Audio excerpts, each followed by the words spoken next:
আসসালামু আলাইকুম। যারা এসএসসি 27 সালে পরীক্ষার্থী রয়েছে তাদের উদ্দেশ্যে আজকের এই ভিডিওটি। যারা 2027 সালে পরীক্ষা দিও তাদের আমি সিরিয়াল মেনটেন করে ভিডিও আপলোড করব বলেছিলাম এবং বেশ কয়েকটি ভিডিও আমি আপলোড করেছি। প্লাস আজকে তৃতীয় নম্বর ভিডিওটা দুতরফা দাখিলা পদ্ধতি। এই অধ্যায় সম্পর্কে আজকে পুরো যে বেসিক থেকে শুরু করে বোর্ড কোয়েশ্চেন কোন কোন টপিকগুলো জানতে হবে তোমাকে, ক বিভাগে কি প্রশ্ন হয়, খ বিভাগে গ বিভাগে কি প্রশ্ন হয়, এমসিকিউ সিকিউ সব কিছু আজকে এই ক্লাসে তোমাকে কভার করে দিব। তো আজকে আমি দুতরফা দাখিলা পদ্ধতির একদম বেসিক থেকে, যেহেতু এই অধ্যায়ে তেমন একটা বেসিক নেই, তাও আমি বেসিক একটা অধ্যায়ের সাথে আরেকটা যদি 40% থেকে 50% রিলেটেড থাকে, লেনদেন অধ্যায়টা পারলে তুমি লেনদেন অধ্যায়ের বেসিকগুলো পারলে দুতরফা দাখিলা পদ্ধতি অধ্যায়ের বেসিক তেমন একটা আর নতুন কিছু শিখতে হয় না, ওইখান থেকে সব কিছু কিছু মিলে যায়। তো সেক্ষেত্রে আমি জাস্ট কিছু ইম্পর্টেন্ট পয়েন্ট লিখে রেখেছি, এই পয়েন্টগুলো পড়লেই আশা করছি তোমার এই অধ্যায়ের বেসিকটা মোটামুটি কভার হয়ে যাবে। ঠিক আছে, এখন চলো আমরা দেখতে পাচ্ছি দুতরফা দাখিলা পদ্ধতি। দুতরফা দাখিলা পদ্ধতি মানে দুটি হিসাব বা দুটি পক্ষ।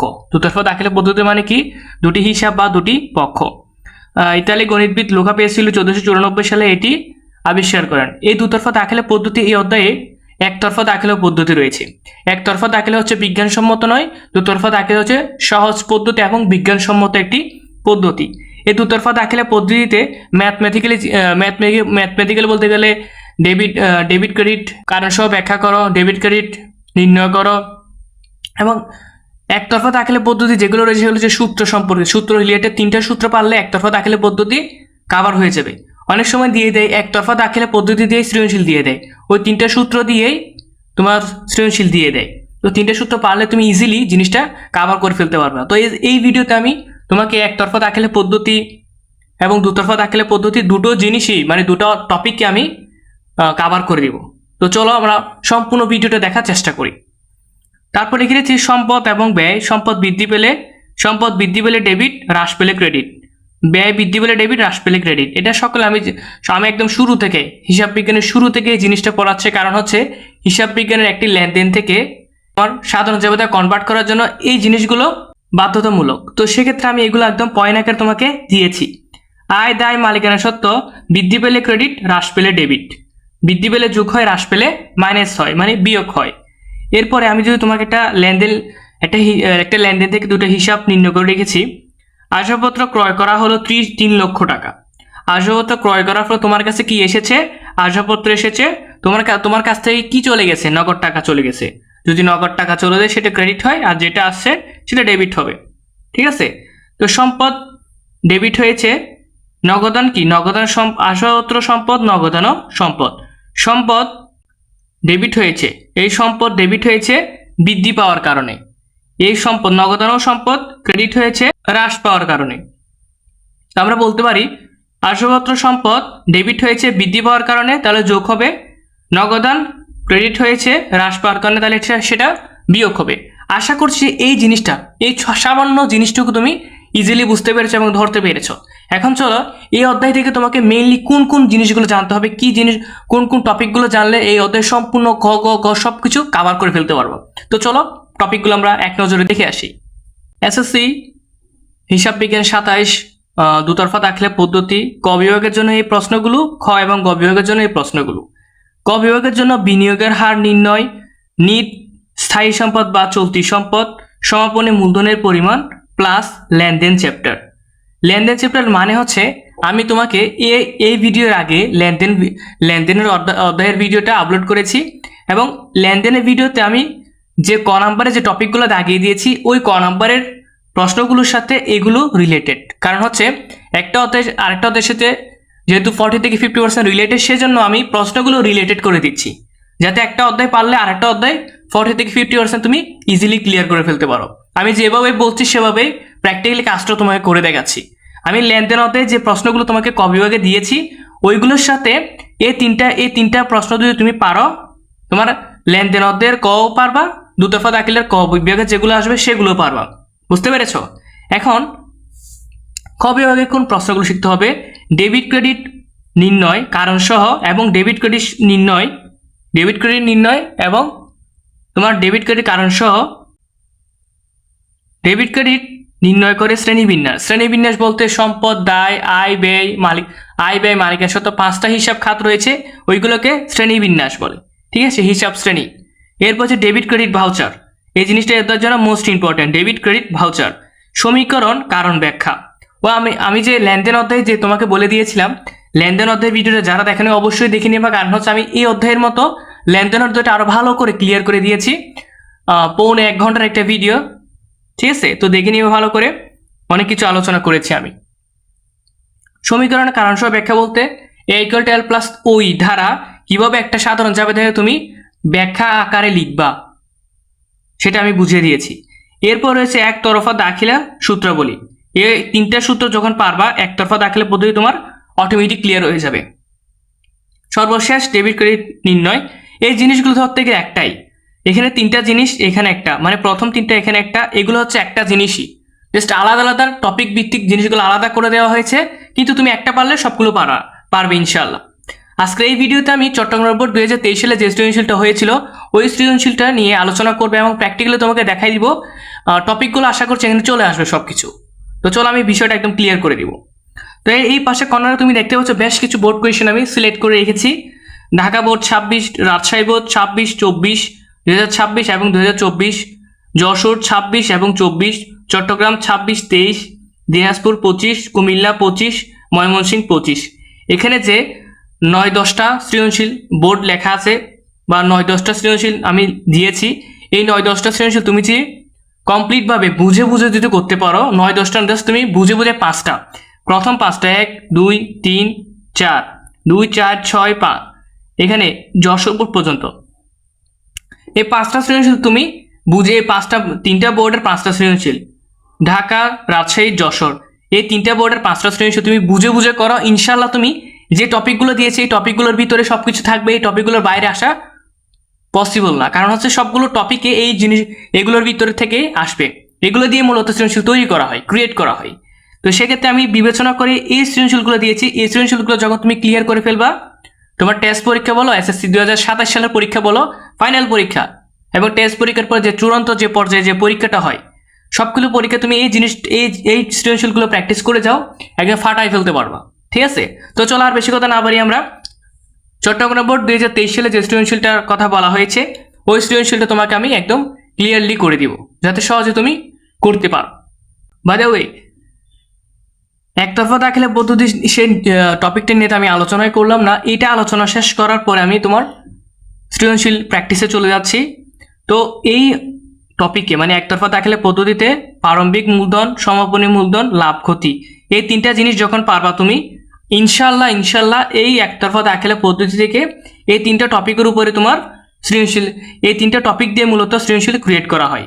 ক নাম্বারে বলতে পারে যে তোমার মোট উত্তোলনের পরিমাণ নির্ণয় করো, খ নাম্বারে বলতে পারে সমাপনী মূলধনের পরিমাণ নির্ণয় করো, গ নাম্বারে মাস্টে বলবে লাভ ক্ষতির পরিমাণ নির্ণয় করো। যখন তোমার লাভ ক্ষতি নির্ণয় করতে বলবে তখন এই 2টা জিনিস প্রারম্ভিক মূলধন এবং সমাপনী মূলধন দুটোই নির্ণয় করতে বলবে।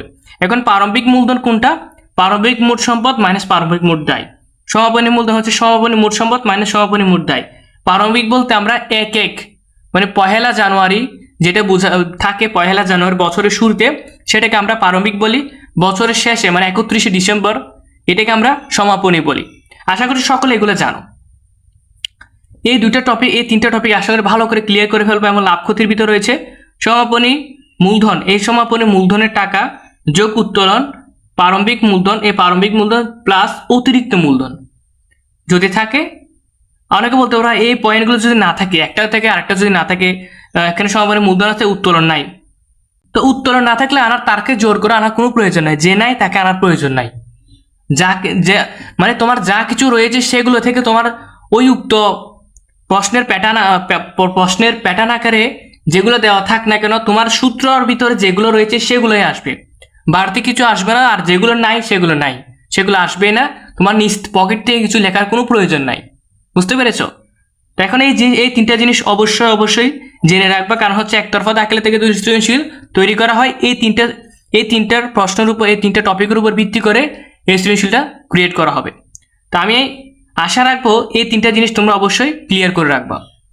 অনেক সময় দুতরফা দাখিলা পদ্ধতি থেকে প্রশ্ন না হয়, একতরফা দাখিলা পদ্ধতিতে প্রশ্ন চলে আসে, সেক্ষেত্রে আমি এই টপিকটা তোমাকে সাজেস্ট করবো। এই 3টা প্রশ্ন তুমি অবশ্যই তোমার বই থেকে পারো, গাইড থেকে পারো, সাপ্লিমেন্ট থেকে পারো, টেস্ট পেপার থেকে পারো, যেখান থেকে পারো তুমি ভালো করে জিনিসটা আয়ত্ত করে নিবে। যদি তোমার একতরফা দাখিলা থেকে সৃজনশীল প্রয়োজন হয়, অবশ্যই কমেন্টে বলো ভাই আমার একতরফা দাখিলাতে একটা সৃজনশীল দেন, যাতে আমার একটা সৃজনশীল করলে সব কিছু একদম কাভার হয়ে যায়।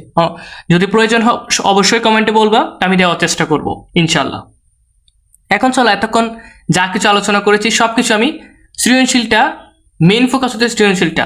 যখন আমি ওই সৃজনশীলটা করে দিব চট্টগ্রাম বোর্ড 2023 সালের, ওইটা করলে তোমার মোটামুটি এই ভিডিওতে তোমার 70 থেকে 80% সমস্যার সমাধান হয়ে যাবে। তো 20% যখন তুমি প্র্যাকটিস করবা 100% মিলে যাবে তখন। ঠিক আছে, তো চলো এখন আমরা চট্টগ্রাম বোর্ড 2023 সালে যে সৃজনশীলটা রয়েছে সেটা প্র্যাকটিস করে আসি। তুমি যদি স্ক্রিনে একটু লক্ষ্য করো, দেখতে পাবা হামিদ ট্রেডার্স এর ব্যবসায়ের 2020 সালের জুন মাসের নিম্নোক্ত লেনদেনগুলি সম্পাদিত হয়। জুন 1 তারিখে বলা হয়েছে নগদ 80,000 টাকা এবং 1,30,000 টাকা ব্যাংক ঋণ নিয়ে ব্যবসা শুরু করলো। জুনের 5 তারিখ বলা হয়েছে ব্যবসায়ের প্রয়োজনে একটি টেবিল ক্রয় করা হলো 18,000 টাকা। 12 তারিখ বলা হয়েছে চেকের মাধ্যমে 20,000 টাকার পণ্য ক্রয় করা হলো। 15 তারিখ বলা হয়েছে বাকিতে পণ্য বিক্রয় 40,000 টাকা। 30 তারিখে বলা হয়েছে আসবাবপত্রের অবচয় ধার্য করা হলো 1,200 টাকা। এই ছিল আমাদের উদ্দীপক। এখন ক নাম্বার যদি আমরা একটু লক্ষ্য করি, উদ্দীপক হতে নিট স্থায়ী সম্পদের পরিমাণ নির্ণয় করো। এখন আমার প্রশ্ন হচ্ছে নিট স্থায়ী সম্পদ কি? স্থায়ী সম্পদ জিনিসটা কি?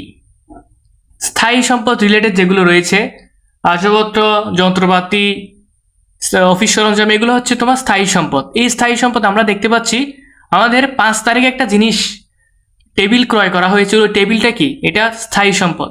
ঠিক আছে, এবং হচ্ছে আর আমরা 30 তারিখে দেখতে পাচ্ছি আসবাবপত্রের অবচয় ধার্য। যেহেতু স্থায়ী সম্পদ বলতে টেবিলটা, যেটা 18,000 টাকা টেবিল ক্রয় করেছে সেটা হচ্ছে আসবাবপত্র। টেবিল আমরা টেবিল হিসাব লিখি না, আমরা কি লিখি? আসবাবপত্র হিসাব। ওই আসবাবপত্র 18,000 টাকার থেকে তোমরা অবচয় 1200 টাকা দেওয়া আছে 30 তারিখে, ওই 1,200 টাকায় বিয়োগ করলে আমরা যে টাকাটা পাবো সেটা হচ্ছে তোমার নিট স্থায়ী সম্পদ। ঠিক আছে, এরপর খ নাম্বারে বলা হয়েছে জুনের 1 থেকে 15 তারিখের লেনদেন সমূহের কারণসহ ডেবিট ক্রেডিট নির্ণয় করো। এখানে কারণসহ ডেবিট ক্রেডিট কীভাবে নির্ণয় করা হয়? তোমার 1 থেকে 15 তারিখ কয়টা তোমার 4টা এন্ট্রি রয়েছে, ওই 4টা এন্ট্রি তোমাকে একদম করে দেখাবো প্র্যাকটিক্যালি। গ নাম্বার বলা হয়েছে জুনের 2020 সালে 30 জুন তারিখের হামিদ ট্রেডার্স এর মালিকানা সত্ত্ব পরিমাণ নির্ণয় করো। মানে মালিকানা সত্ত্বের পরিমাণ নির্ণয় করতে বলেছে। তো চলো আমরা এক এক করে সব কিছু প্র্যাকটিক্যালি করে ফেলি। ঠিক আছে, আমি যদি তোমাদের গ নাম্বারটা কাজ দিয়ে তোমরা করতে পারবা, তবে গ নাম্বারটা করে দিব না, ক নাম্বার এবং খ নাম্বারটা করে দিব। যেহেতু তোমাকে আমি লেনদেন অধ্যায়ে যে মালিকানা সত্ত্ব আমি একটা সৃজনশীল দিয়েছি, ওই মালিকানা সত্ত্বটা তুমি যখন ওই ভিডিওতে দেখে আসবে মালিকানা সত্ত্বে ওইখানে যদি করে ফেলো, এখানে আর করার কোনো প্রয়োজন হবে না। টপিক মিলে যাচ্ছে সেই জন্য আমি ভিডিওটা শর্ট করছি। ঠিক আছে, এখানে এন্ট্রিও কম, বেশি সময় লাগবে না। তাও তোমাদের হাতে যেহেতু সময় কমই থাকে, সেক্ষেত্রে আমি একদম শর্টলি ভিডিওটা কাভার করে দেওয়ার চেষ্টা করতেছি। তো যেহেতু ক নাম্বার এবং খ নাম্বার নতুন টপিক, সেক্ষেত্রে আমি ক নাম্বার এবং খ নাম্বারটা করে দিব। গ নাম্বারটা যেহেতু মালিকানা সত্ত্ব, যেহেতু আমি আগে ক্লাসে করেছি, তো এখানে আর করার কোনো প্রয়োজন মনে করছি না। তো চলো আমরা ক নাম্বারটা করে আসি। তো আমরা ক নাম্বারটা করার জন্য নিট স্থায়ী সম্পদের পরিমাণ, তারিখ, বিবরণ, টাকা একদম কলমটা কমপ্লিটলি করে ফেলেছি। কারণ হচ্ছে তোমাদের সময়টা খুবই সংক্ষিপ্ত, তোমরা অনেক বিজি মানুষ, তোমরা অনেক স্ক্রিপ্ট করে ভিডিও দেখো, সেক্ষেত্রে আমি একদম শর্টলি ভিডিওগুলো ক্রিয়েট করার চেষ্টা করি। অনেক কথা যদি লম্বা হয়ে যায় সেটা কেটে দিই, কারণ হচ্ছে একদম শর্ট ভিডিও তোমাদের ভালো লাগে। তো আমি কম কথার ভিতরে কমপ্লিট সব কিছু বোঝানোর চেষ্টা করব ইনশাল্লাহ। তো আমাদের বলা হয়েছে নিট স্থায়ী সম্পদের পরিমাণ নির্ণয় করতে। তো আমরা আগে বলেছি, তোমরা স্ক্রিনে যদি লক্ষ্য করে দেখতে পাবা, ব্যবসায়ের 5 তারিখে বলা হয়েছে ব্যবসায়ের প্রয়োজন একটি টেবিল ক্রয় করা হলো 8,000 টাকা, সেটা হচ্ছে তোমার স্থায়ী সম্পদ। স্থায়ী সম্পদ মানে আসবাবপত্র, ওই আসবাবপত্রটা কি স্থায়ী সম্পদ। এবং 30 তারিখে বলা হয়েছে ওই আসবাবপত্রের উপর 1,200 টাকা অবচয় ধার্য করা হলো। তো এখন আমরা কি করব? ওই স্থায়ী সম্পদ থেকে বা টেবিল ক্রয় যেটা আসবাবপত্র রয়েছে, ওই আসবাবপত্র থেকে আমরা তোমার অবচয়টা বিয়োগ করে দিলে হয়ে যাবে। তো তো আমরা এখানে লিখব 2020 5 ব্যবসায়ের জন্য টেবিল ক্রয়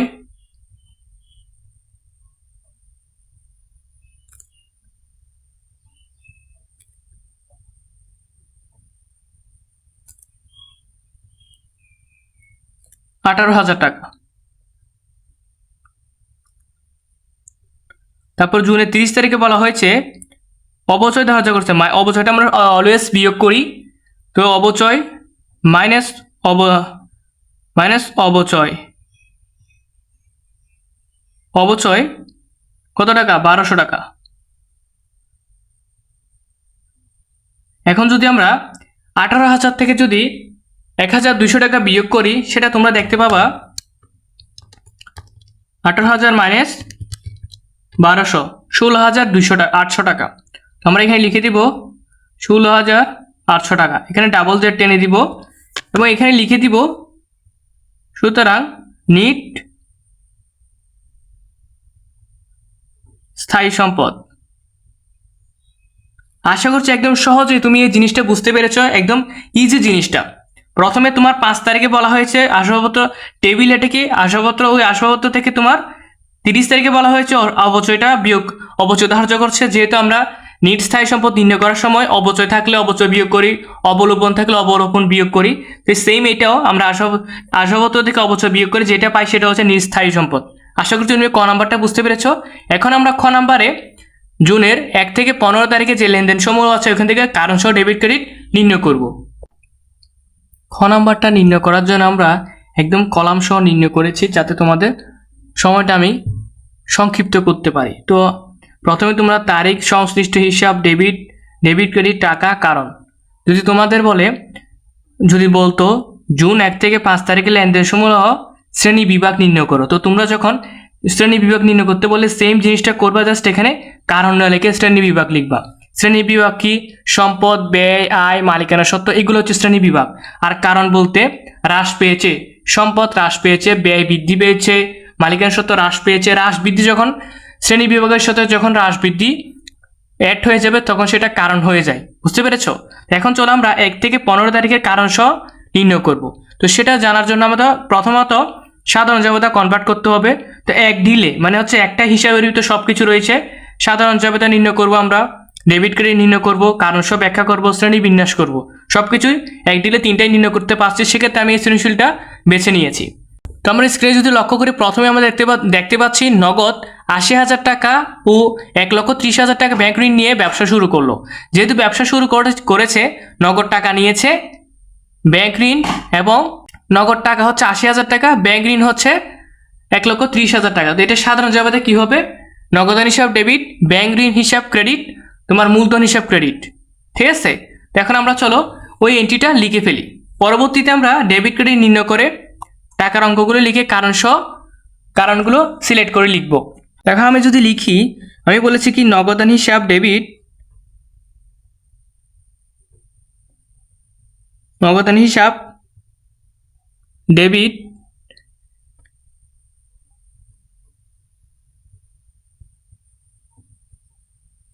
ব্যাংক ঋণ হিসাব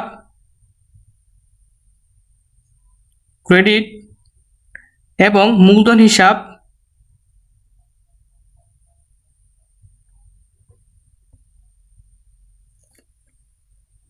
ক্রেডিট। এখন বলতে পারো টাকার অঙ্কে আমরা কি লিখব? আমাদের নগদান দেওয়া আছে, তুমি যদি স্ক্রিনে লক্ষ্য করো, নগদান দেওয়া আছে আমাদের 80,000 টাকা, ব্যাংক ঋণ 1,30,000 টাকা। যখন ব্যাংক ঋণ মানে কি, তুমি ব্যাংক থেকে ঋণ নিয়েছো 1,30,000 টাকা, তোমার কাছে হাতে নগদ টাকা আছে 80,000 টাকা। তুমি মূলধন তুমি যদি বিনিয়োগ করো, আলাদা আলাদা বিনিয়োগ করবা না একসাথে বিনিয়োগ করবা? 1,30,000 টাকাও 80,000 টাকাও যখন তুমি একসাথে বিনিয়োগ করবা, সেক্ষেত্রে তোমার টাকাগুলো একসাথে সিলেক্ট হবে। তো সেক্ষেত্রে ওইটা যদি তুমি বুঝতে পারো, তো এখন তুমি নগদ টাকার সাথে যদি ব্যাংক ঋণটা যোগ করতে হবে, কেননা দুটো টাকা আমরা একসাথে বিনিয়োগ করেছি, সেটা দায় হলেও আমরা দুইটা জিনিস একসাথে বিনিয়োগ করেছি। সেক্ষেত্রে নগদ টাকা এবং ব্যাংক টাকা যদি আমরা যোগ করি, আমাদের নগদে দেওয়া আছে 80,000, ব্যাংকে দেওয়া আছে 1,30,000, যে আমরা দেখতে পাচ্ছি 2,10,000 টাকা হচ্ছে আমাদের নগদ টাকা। আমরা প্রথমত নগদে টাকা লিখেছি। এখন ব্যাংক ঋণ কত টাকা? 1,30,000 টাকা। ঠিক আছে, এখন হচ্ছে মূলধন কত টাকা হবে। মূলধন হবে তোমার এই যেহেতু এই দুইটা ক্রেডিট, এটা ডেবিট, ডেবিট যেহেতু 2,10,000 টাকা হয়েছে, ক্রেডিটের টাকা দুটোটা সমান হবে, ক্রেডিট দুইটা যোগ করে যেটা হবে ডেবিটের টাকাও সেম হবে। তো সেক্ষেত্রে আমরা ডেবিট থেকে যদি ক্রেডিটটা বিয়োগ করি, 2,10,000 থেকে যদি আমরা 1,30,000 টাকা যদি বিয়োগ করে লিখি 80,000 টাকা, তো সেম আমরা 80,000 টাকা এখানে লিখে ফেলবো।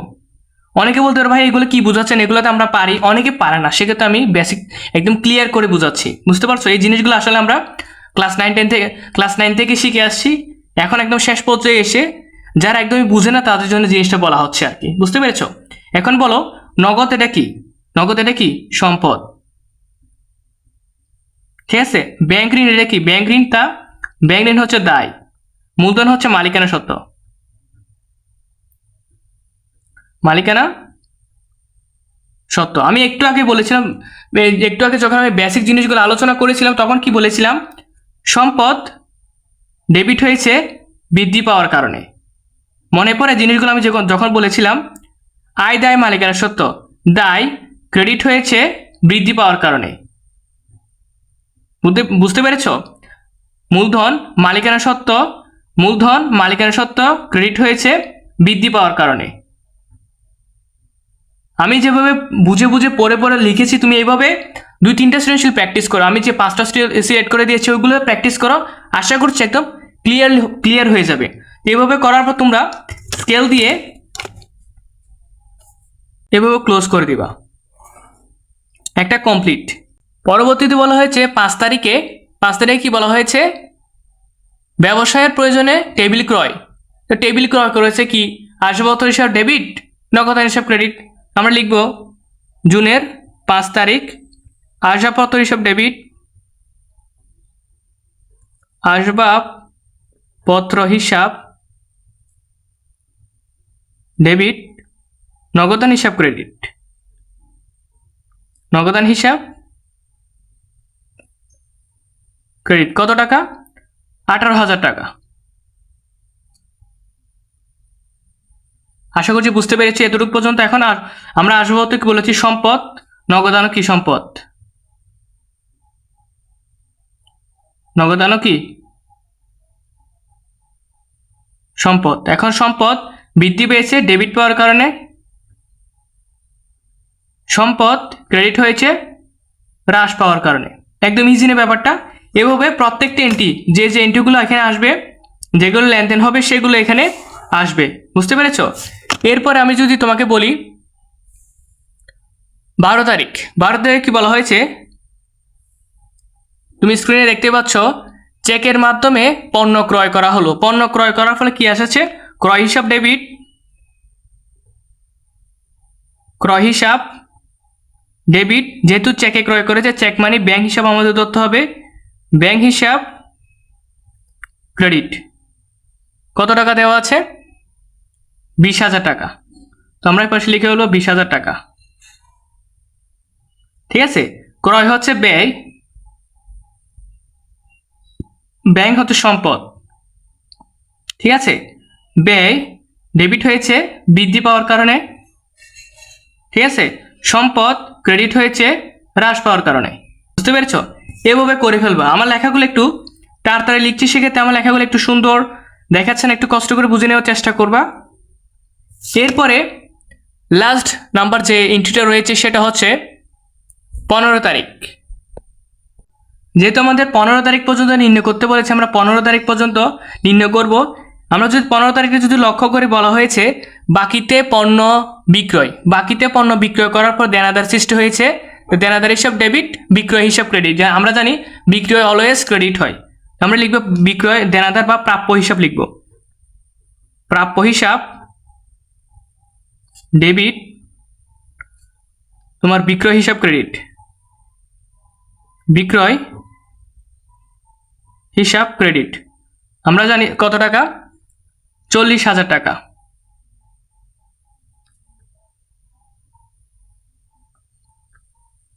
এখন হচ্ছে প্রাপ্য হিসাব মানে, প্রাপ্য হিসাব সেটা কি, প্রাপ্য হিসাব হচ্ছে সম্পদ ডেবিট হয়েছে বৃদ্ধি পাওয়ার কারণে, এবং বিক্রয় হচ্ছে আয়,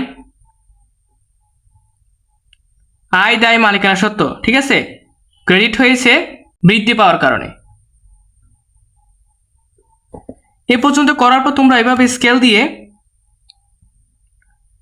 পুরো বক্সটা একদম ক্লোজ করে দেবে। এইভাবে যদি তুমি করো ইনশাল্লাহ তুমি ফুল মার্কস পাবা। একদম সুন্দর করে জিনিসটা আমি যেভাবে বুঝিয়ে বুঝিয়ে লিখে বলে তোমাকে লিখেছি, সম্পূর্ণ কমপ্লিট করে দিয়েছি। এভাবে বুঝে বুঝে প্রত্যেকটা এন্ট্রি লিখবা। আশা করছি তুমি সম্পূর্ণভাবে জিনিসটা কমপ্লিটলি লিখতে পারবে এবং সঠিক হবে জিনিসটা। যেহেতু আমাদের 1 থেকে 15 তারিখ পর্যন্ত নির্ণয় করতে বলেছে, আমরা 15 তারিখ পর্যন্ত নির্ণয় করেছি। গ নাম্বার যেটা রয়েছে সেটা হচ্ছে মালিকানা সত্ত্ব। একদম ইজিলি এখানে যে এন্ট্রিগুলো এসেছে সেম এন্ট্রিগুলো আসবে। আর মালিকানা সত্ত্বে কি কি আসে, আয় মূলধন, ব্যয় উত্তোলন, আয় মূলধন ডেবিট, ব্যয় উত্তোলন ক্রেডিট, এই 4টা টপিক আসবে। এই এন্ট্রিগুলোর ভিতরে এই 4টা টপিক যদি থাকে ওই এন্ট্রিগুলোই তোমার মালিকানা সত্ত্ব অন্তর্ভুক্ত হবে, আর যেগুলো নাই সেগুলো অন্তর্ভুক্ত হবে না। এভাবে ইজিলি তুমি নির্ণয় করে ফেলতে পারবা। যারা লেনদেনের ভিডিওটা দেখো না অবশ্যই দেখে আসবা, এবং পরবর্তীতে আমি স্টেপ বাই স্টেপ সব ভিডিওগুলো দিব বলেছিলাম। লেনদেনের ভিডিও দিয়েছি, এটা হচ্ছে দুতরফা দাখিলা পদ্ধতি, এরপর জাবেদা, রেওয়া মিল, নগদান বই, আর্থিক বিবরণী, সবকিছু আমি একদম স্টেপ বাই স্টেপ কিছুদিনের ভিতর কমপ্লিট করে দিব। আশা করছি ভিডিওটা তোমার অনেক কাজে আসবে এবং এই অধ্যায়টা সম্পূর্ণ কভার হয়ে গেছে। হ্যাঁ, অনেকে বলতে পারো ভাই এমসিকিউর কথা তো কিছু বললেন না। এমসিকিউ জিনিসটা হচ্ছে প্র্যাকটিসের বিষয়। যত বেশি প্র্যাকটিস করবা তত বেশি তোমার মাথায় থাকবে জিনিসটা। বোর্ড কোয়েশ্চেন, তোমরা যেহেতু 2027 সালের পরীক্ষার্থী, তোমাদের 20 সালের প্রশ্নগুলো খুবই গুরুত্বপূর্ণ। 2017, 2019, 2021, 23, 25, 26 প্রশ্নটা অবশ্যই পড়বা। এবং টেস্ট পরীক্ষার জন্য যদি বলি, টেস্ট পরীক্ষা তোমাদের 2026 সালে যে 9টা বোর্ড রয়েছে, তোমার টেস্ট পেপারে যে 9টা বোর্ড রয়েছে, ওই 9টা বোর্ডের সৃজনশীলগুলো অবশ্যই প্র্যাকটিস করে যাবা। প্রত্যেকটি বোর্ডের সৃজনশীলগুলো প্র্যাকটিস করবা অধ্যায় ভিত্তিক, এবং যে এমসিকিউগুলো রয়েছে ওই এমসিকিউগুলো প্র্যাকটিস করবা। কারণ হচ্ছে টেস্ট পরীক্ষাতে যে পরীক্ষাগুলো হয় আগের, মানে এই বছর যে পরীক্ষা 26-এ যে পরীক্ষাটা হয়েছে 27-এ সেটা টেস্ট পরীক্ষায় আসে, 25-এ যেটা পরীক্ষা হয়েছে সেটা 25-এর টেস্ট পরীক্ষায় আসে। বুঝতে পেরেছ? তো সেজন্য তোমরা ওই জিনিসটা অবশ্যই পড়বা। আজকে পর্যন্ত ভালো থেকো, সুস্থ থাকো। পরবর্তীতে আমি নতুন একটা ভিডিও নিয়ে হাজির হবো। এ পর্যন্ত ভালো থেকো, আল্লাহ হাফেজ।